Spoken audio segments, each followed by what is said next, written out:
जरांगे पाटलांना red carpet टाकलं जातं आणि ओबीसींच्या आंदोलनाची साधी दखल घेतली जात नाही। फुले शाहू आणि आंबेडकरांचा महाराष्ट्र असा आहे का? हा सामाजिक न्याय आहे का? हाच पुरोगामी महाराष्ट्र आहे का?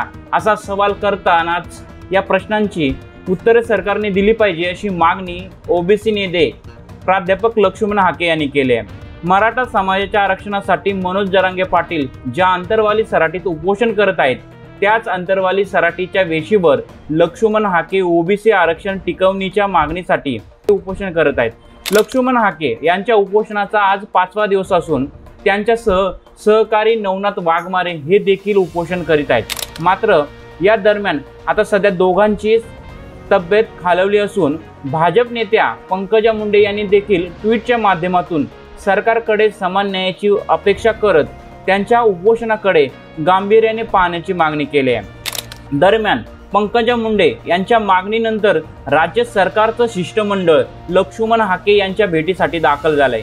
परंतु जोपर्यंत ओबीसी आरक्षणाबाबत राज्य सरकार लेखी आश्वासन देत नाही तोपर्यंत मी माघार घेणार नाही असा निर्धार लक्ष्मण हाके यांनी केलाय। लक्ष्मण हाके यांनी सरकारकडे नेमक्या कोणत्या मागण्या केल्यात त्या बघू।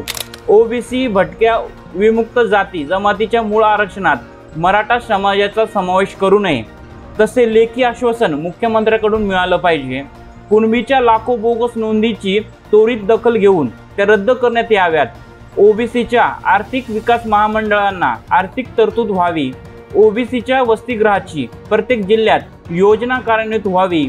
ओबीसीची जातनिहाय जनगणना व्हावी अशा मागण्या लक्ष्मण हाके यांनी सरकारच्या पुढे ठेवल्यात। दरम्यान काही महिन्यांपासून मराठा समाजाच्या आरक्षणासाठी मनोज जरांगे पाटील उपोषण करत आहेत तर दुसऱ्या बाजूला ओबीसी आरक्षणाच्या रक्षणासाठी लक्ष्मण हाके यांनी देखील उपोषण सुरू केलंय। यातच आता काही महिन्यांवर राज्यात विधानसभेच्या निवडणुका होणार आहे, त्यामुळे राज्य सरकार आता याकडे कशा पद्धतीने पाहणार आणि या दोघांमध्ये कसा समन्वय साधणार ते पाहणं महत्त्वाचं ठरणार आहे। तुम्हाला या व्हिडिओबद्दल काय वाटतं ते कमेंट करून नक्की सांगा आणि अशाच व्हिडिओसाठी आमच्या पॉलिटिकल महाराष्ट्र पेजला लाईक करा, फॉलो करा, सबस्क्राईब करा। धन्यवाद।